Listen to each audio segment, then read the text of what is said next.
На южном берегу Северного моря, в том самом месте, где в него впадает широкая быстрая река Шельда, берущая свое начало еще во Франции, стоит древний фламандский город Антверпен. На протяжении веков он поражал, восхищал и дарил вдохновение великим художникам, скульпторам, писателям и музыкантам.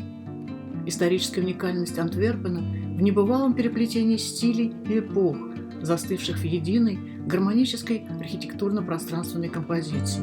И каждая деталь этой композиции заслуживает пристального внимания. Даже тот, кто с трудом разбирается в архитектурных премудростях, не может не заметить, как меняется возраст и настроение города от улицы к улице, от квартала к кварталу.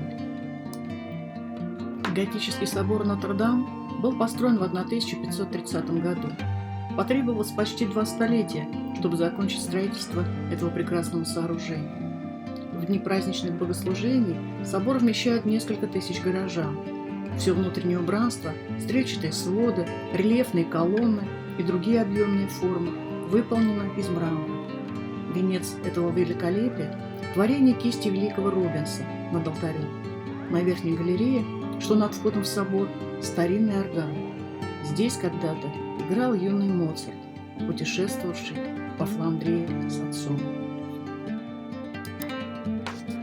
Славу Антверпену принесли имена творивших здесь всемирно известных живописцев и скульпторов, среди которых такие выдающиеся мастера, как Ван Дейк, Брейгель, Йорданс, Снейдерс.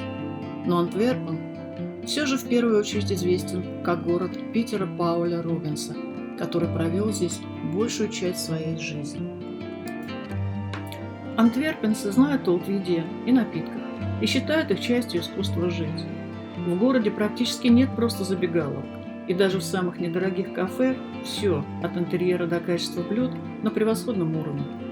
Каждое кафе по-своему уникально. Кафе-террасы, таверны, кафе для деловых встреч, музыкальные и артистические кафе, рок-этно-кафе, романтические кафе для влюбленных, детские кафе. 2 похожих кафе встретить здесь практически невозможно. Тоже можно сказать рестораны. Но сначала нужно определиться, в какой части света вы хотели бы поужинать. В Европе, Азии, Америке, а может быть в Африке?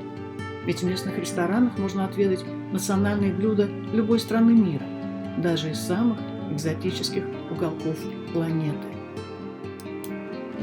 Согласно древней легенде, еще на заре христианства на берегу Шельды поселился коварный и жестокий великан Антигон, который облагал высокой данью проходящие корабли, а тем, кто отказывался платить, отрубал руку. Но бесстрашный римский солдат Браба вступил в единоборство с великаном и убил его. Потом отрубил ему руку и бросил в Шельду. С тех пор город и носит название Антверпен, что в переводе с фламандского означает «брошенная рука».